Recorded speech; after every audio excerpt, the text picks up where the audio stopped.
Você gosta de ouvir lição de moral? Ou aqueles discursos chatos, sabe, intermináveis? Ou ainda aquelas pessoas que só sabem falar de si mesmas? Hoje nós vamos aprender a estabelecer uma comunicação de qualidade. E para isso eu vou trazer aqui 7 dicas práticas para você aprender a escutar mais e falar na medida. E no final, você não pode perder, ainda tem uma dica bônus muito especial. Adriano, minha irmã disse que eu preciso aprender a ouvir mais e falar menos. Você acha que eu falo muito?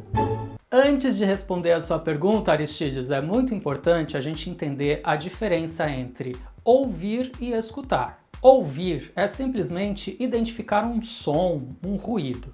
Já escutar significa compreender, processar, dar um significado àquele som. Então, quando dizemos que uma informação entrou por um ouvido e saiu pelo outro, significa que ela foi ouvida, mas não foi escutada? Não é que ela não tenha sido escutada, mas ela pode não ter sido bem escutada. Tudo que passa por nós, de alguma forma, nos afeta. Mas uma escuta fraca pode fazer com que um diálogo entre duas pessoas mais pareça 2 monólogos misturados. Isso é muito chato. E muitas vezes a gente acha que todo o problema está em falar demais, quando na verdade a questão é falar na medida. Por quê? Falar menos que o necessário também não é o ideal. E pra gente achar esse ponto de equilíbrio, vamos agora às 7 dicas práticas para aprender a escutar mais e falar na medida. Lembrando que no final tem dica bônus, hein? Que é muito especial.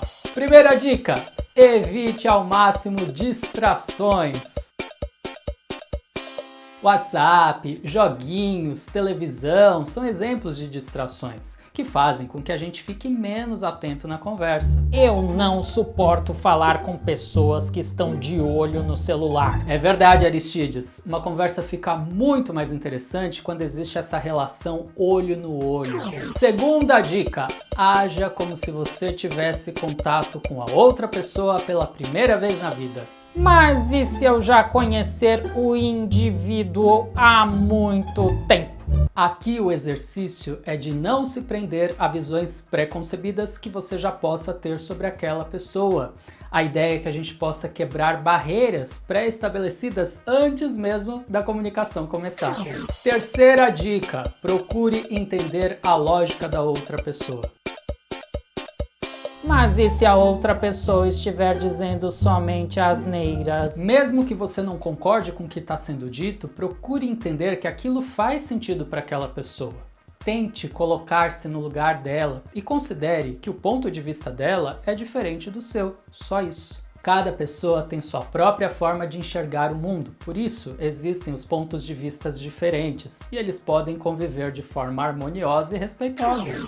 Quarta dica: não se deixe levar pelo sangue nos olhos.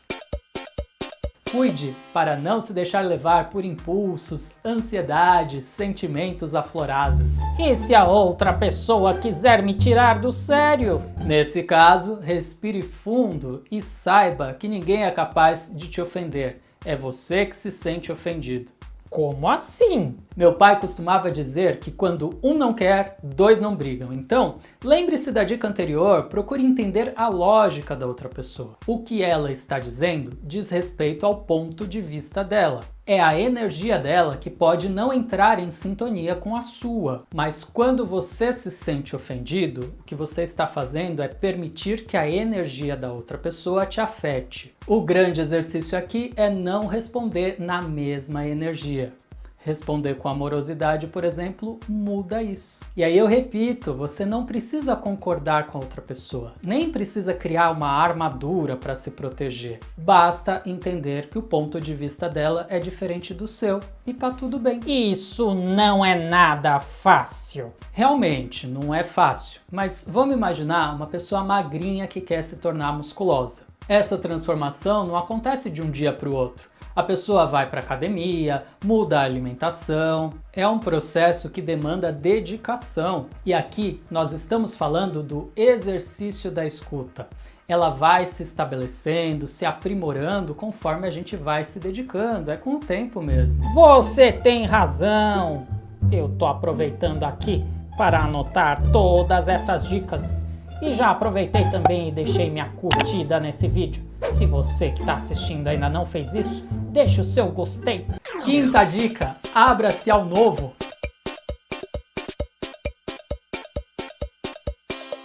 Mas eu não gosto de abrir mão das minhas convicções. Pois é, mas quanto mais a gente se prende às convicções, mais a escuta se torna limitada, mais a gente cria barreiras à comunicação. Sexta dica, esteja disposto a aprender. É muito comum a gente querer por perto somente as pessoas que pensam parecido com a gente, quando na verdade é na diferença que a gente aprende de fato. E se eu tiver mais a ensinar? Eu gosto de dizer que um bom professor é, antes de mais nada, um aluno dedicado. E aprender com os próprios alunos é colocá-los em pé de igualdade, é entender que todos nós estamos em processo de aprendizado. Ninguém é melhor do que ninguém. As pessoas só estão em momentos de aprendizado diferentes. Sétima dica: não faça interrupções desnecessárias. Permita que a outra pessoa se expresse. Interrupções podem fazer com que ela perca a linha de raciocínio dela. E se eu tiver dúvidas? Você pode fazer perguntas, pode se colocar, mas observe o melhor momento para fazer isso. Aqui a questão é respeitar o fluxo da conversa. Essas 7 dicas foram supimpa. Eu gostei mais dessa última. Aliás, você que está assistindo, gostou mais de qual delas? Deixe um comentário aqui dizendo. Sim, porque agora nós vamos para nossa dica extra. E olha só, ela é a mais valiosa de todas, viu? Que rufem os tambores! A dica bônus é: escute além das palavras. Mas como assim? Esteja presente, de coração aberto, permita que aquela informação te toque. E aqui eu repito, não importa se você concorda ou não com a outra pessoa, mas escutar é uma oportunidade muito valiosa para você acessar pontos de vista diferentes dos seus. E ampliando a sua visão, respeitando o ponto de vista do outro, você começa a adquirir uma precisão cirúrgica para falar exatamente o que é para ser dito. Nem mais, nem menos, na medida. Aí sim a comunicação se torna prazerosa. E eu vou aproveitar para convidar quem ainda não se inscreveu aqui no canal para fazer isso agora e ativar o sininho das notificações para não perder os próximos vídeos. É isso aí, Aristides. E eu tenho um outro convite também. Eu envio através do WhatsApp mensagens de graça de autoconhecimento. Se você quiser se cadastrar na minha lista de transmissão para recebê-las gratuitamente, é só clicar no link que eu vou deixar no comentário fixado aqui embaixo. Gratidão e até o próximo vídeo!